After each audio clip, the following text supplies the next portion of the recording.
Ito na, Biko Soto. Ganda. Ano nga ba itong kay Biko Soto, Ken? Ito ha, mga kababayan. Ha? So ano nga ba yung kay Biko Soto? Si Biko Soto, mga kababayan, ha? Ibinulgar niya na si Corina Sanchez daw at si Julius Babaw, noong ikinover daw ito ng kanilang mga YouTube channel, ay nakatanggap daw di umano ito ng 10 milyon. No, nung ikinover nila itong dalawang mag-asawa, no, yung mag-asawang kontraktor or kasali sa top 10 contractor or top 15 contractor sa government, no, sa flood control. Itong si Diskaya, mag-asawang Diskaya. So may nabigkas si Biko Soto, ibinuking na tumanggap daw itong si Julius Babaw at si Corina Sanchez ng 10 milyon. Totoo nga ba, mga kababayan? So ito po, ito na, buksan natin. Diyos mio Marimar, halaka. So ito po, mga kababayan, ha? Mayor Biko, ibinunyag ang baon nila Julius at Corina. Julius at Corina, ganito pala kalaki ang bayad na natanggap mula sa mga Diskaya.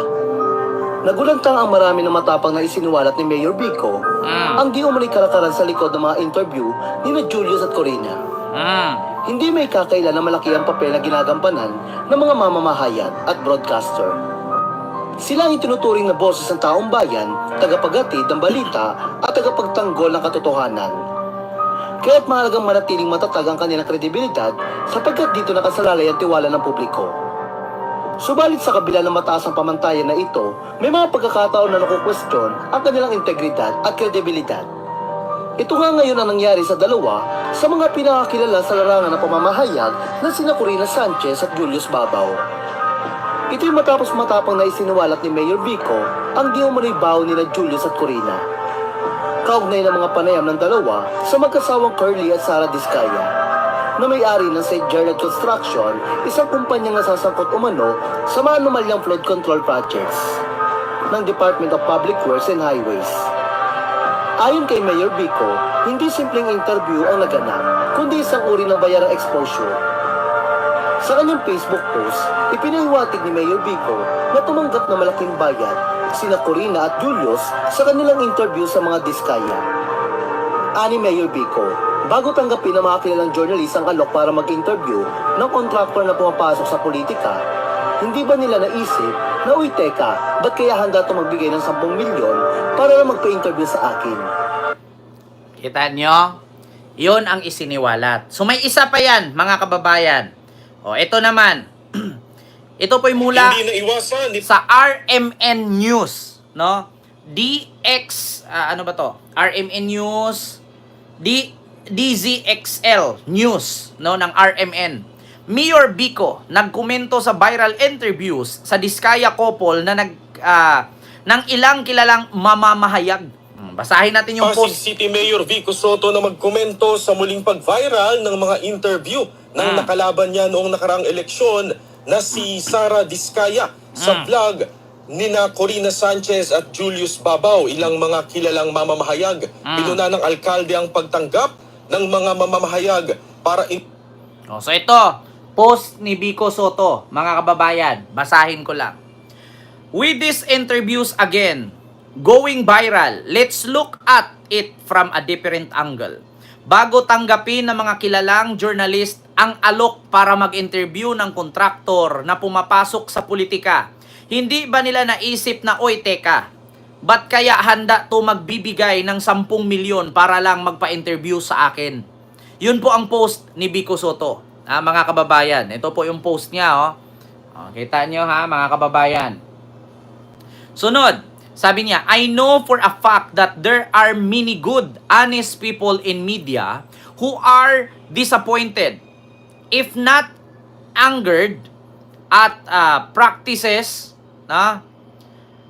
like this which undetermine the integrity of their profession. In this case, maybe they didn't do anything technically illegal, but at the very least, it should be considered shameful, and violative of the spirit of their code of ethics. Pwede silang magtago sa gray areas. Hindi naman journalism ito. More of lifestyle lang. Kailangan kasi ng sponsor. Pero wag na tayong maglukuhan. The rose to national, hindi ko masyadong mabasa ha, protenance as broadcast journalists, news personalities, puhunan dapat nila ang kanilang reputasyon at kredibilidad. At sa ganitong kalakaran, ito rin ang reputasyon at kredibilidad na pinapahiram nila sa mga kurap kapalit ng, eto na, let's remember that corruption is systemic ba? Actually mga kababayan ha, malabo po siya na post ni Vico Soto. Pero pinilit ko pong basahin. Kaya nga medyo mahirap nga talaga. Government, but we can slowly but surely break this cycle. It's more and more of us consistently do our part. However we are and whatever our position may be, one step at a time. Not an exact figure, pero alam nyo na.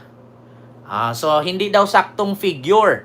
No, not exact figure. So, inamin naman ni Vico doon na hindi daw siguro exact na 10 million. Pero alam nyo na. Sabi ni Vico dito sa kay Julius Babaw at kay Corina na hindi pa ba daw naisip ni Julius Babaw at ni Corina Sanchez na i-feature dito sa kanilang mga YouTube channel or itika, ba't kaya handa to magbigay ng 10 milyon para lang magpa-interview sa akin? Kaya, Ma'am Cheryl Andres, hello po. So yan po mga kababayan ang post ni Vico Soto. No, na may inihayag po siya na hindi man daw exact figures. No, hindi siguro exact amount yung sinabi niya. Example lang naman. Pero sa madaling salita, mga kababayan, ay parang binayaran nga para ma-featured sa kanilang channel. Kasi actually mga kababayan, syempre tumakbo naman itong politician, itong couple, isa sa kanila dito tumakbong mayor, kalaban ni Vico sa Pasig. So syempre, kailangan din po natin kung halimbawa ako, tatakbo akong mayor, kailangan ko, magpa-interview ako sa mga sikat na mga vloggers. Bakit? Kasi may mga followers yan. Kasi may mga viewers yan. Pag napapanood ganyan, mapapahanga ngayon yon. Marami na akong nakilalang ganyan, mga kababayan. Meron pa nga dati yung tumatakbong mayor ng Maynila, yung may-ari ng Maserati ba? Na sports car. Diba? Kadalasan, pa-interview kay OG Diaz. Tapos, magpapa-interview sa mga vlogger para makilala siya lalo. Wala namang problema magpa-interview. Ang problema lang dito, mga kababayan, binuko nga ni Vico Soto na, oy, teka, hindi ba nila naisip na bakit ako kayang bayaran ng 10 milyon para lang interviewin sa mga channel namin? Diba? So, continue natin. Interviewin ang kontraktor na pumapasok sa politika kapalit umano ng malaking halaga. Ito'y sa gitna ng pagkakasangkot ng kanilang kumpanya sa maanumalya umanong flood control projects. Isiniwalat ni Soto na ang Diskaya couple ang may Andres De Leon, hello po. ng ilan sa mga construction company na ibinunyag ni Pangulong Ferdinand Marcos Jr. na kabilang doon sa 15 kontraktor na nabigyan ng 20% mula sa 545 billion pesos na budget ng DPWH. Halos isang taon na ang nakalilipas mula nang maganap ang panayam ni Julius Babaw, kina Sara at Curly Diskaya para sa kanyang YouTube channel. Wala nang maungkat ang mga anomalya tungkol sa flood control projects. Disabled na ang comments section sa YouTube. Subalit sa mensahe niya sa DZXL RMN Manila, sinabi ni Julius Babaw na hindi bahagi ng news reporting ang naturang panayam. Nilinaw din niya na nagawa o nangyari ang panayam bago pa man nagpahayag na tatakbo sila sa eleksyon. At ayon pa kay Babaw, ang kanyang YouTube lifestyle channel ay nakapokus sa mga individual kung saan itinatampok nito ang istorya ng kanilang buhay. Bukas naman ng DZXL RMN Manila para sa pahayag o paglilinaw ng mga pangalan na nabanggit sa balitang ito. Diba? Kita nyo, RMN po yan ha. Hindi po yan fake news. Yung nagsabing fake news dyan, hindi po ako DDS. Ma'am si Tarchang, hello po. Ito po, peke lang po yung bag dito ha, sa likod ko. So, yun, mga kababayan, klarong-klaro naman po at naririnig nyo naman po. Di ba? Yung naturang balita ng RMN na kung saan ipinaparinig ko lang din po sa inyo at i-share ko lang din po sa inyo na di umano matanggap daw itong dalawang journalist at inamin naman ng dalawang journalist na hindi daw ito parte ng balita kasi mga sariling channel po nila iyon. Mga kababayan, so hindi po yun part ng balita, mga channel po nila yun. So may karapatan nga naman sila mag-interview. Pero ngayon, mga kababayan, galing nga mismo sa post ni Vico Soto, si Vico ang tanungin ninyo. Ay, Diyos mio, Marimar. So, yun po yun mga kababayan. Yung kay Vico Soto. O, eto, sunod.